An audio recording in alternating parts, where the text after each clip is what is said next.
Hey y'all, it's me, Miss Phil, and I'm here for day 2 of week 6. This is 6 in sign language, by the way. But we're here for day 2 of week 6 of our lessons, and we're learning about the senses because everybody has 5 senses, and we're going to talk about them one sense at a time. Today, we're learning about the sense of touch. Boop.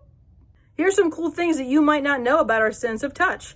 In our skin, which is an organ, which is our largest organ, by the way, and it's everywhere, it covers our entire body.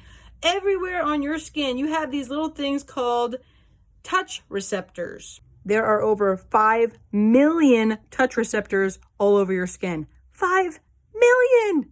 But these touch receptors are all over your skin that help you sense things with your sense of touch. So, did you also know that different parts of your body are more sensitive to touch than others? So, for example, if you touch with your fingertips, those are more sensitive than maybe your back. And not all of these touch receptors are the same. There's different categories and different types. Like, for example, if you were holding an ice cream cone, what do you think you'd feel? Something cold, right? But what if you had a hot cup of soup in your hand? What would that feel like? It would feel pretty hot or warm. So our touch receptors help us feel temperature, and they also help us feel different kinds of pressures. So if you had a feather and you rubbed it across your face, you would feel a really light touch, right? It might even tickle a little bit. But what if you had a weight, like people who are weightlifters and they have a weight, and what if that fell on your foot? What would that feel like? That would hurt pretty bad. But that would help us feel our deep pressure. So you have like a light touch, which is like a very, very small touch on some part of your body, or you might feel deep touch, which is when you would squeeze something. Did you also know that people who can't see or who are blind, they can read still, even though they can't see things, because they use their touch receptors in their fingers to read what's called Braille. It's little bumps on pieces of paper that are positioned in a certain way or form different patterns that equal letters. So people who have vision impairment and they can't read like we can that have full vision and we could read letters and stuff on a page, they have to feel their letters so that they can read that way, which is pretty awesome. And their sense of touch helps them do it.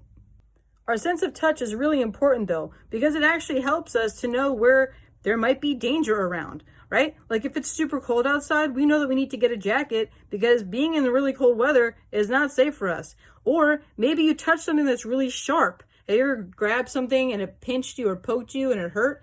We know not to touch it anymore because it caused us some pain. But touch is also a really good thing. Let's say for a hug. Miss Phil loves hugs, and I love being hugged by people. I miss hugging you guys.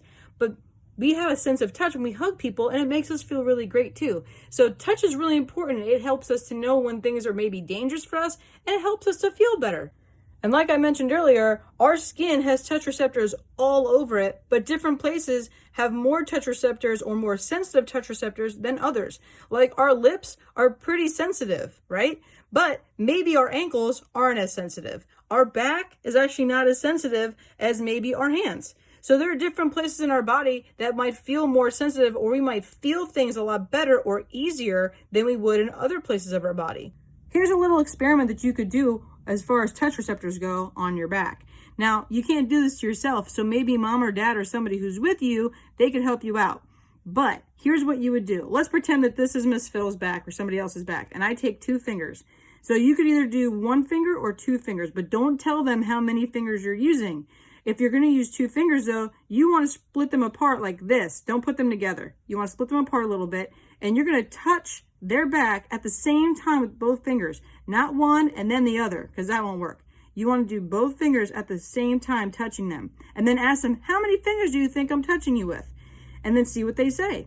If you're touching their back with either 1 or 2 fingers, their touch receptors on their back are less sensitive in those areas. So it'll be harder for them to figure out if you're touching them with 1 or with 2 fingers. So you could do this a few times. Maybe do 1 finger one time and see what they say. Maybe do 2 fingers another time. Also, if you want to see if they can figure it out, spread your fingers out farther and farther every time to see when they start feeling 2. Because the closer your 2 fingers are, the less likely it is that they're going to know that you have 2 fingers on there. It's a pretty cool little experiment that you could do with somebody. And maybe if you try it, let me know what happens. All right, y'all. Well, that's all that I got for today. We learned a little bit about our sense of touch. We learned that we have over 5 million touch receptors all over our skin, which is our largest organ. We also learned that there's different types of touch, like we could feel different temperatures and different pressures. We also know that different parts of our body might have different sensitivities to different types of touch, like the bottoms of our feet might be more sensitive and have more touch receptors than our back. We know that touch helps us to know when we might be in danger, and it also makes us feel good, like with hugs. All right, everybody. Well, that's all that I got for today. We learned about our sense of touch, and hopefully you'll come back tomorrow to learn about another sense with me. But because we did our sense of touch, let's end with an air 5 and a noggin. See you tomorrow.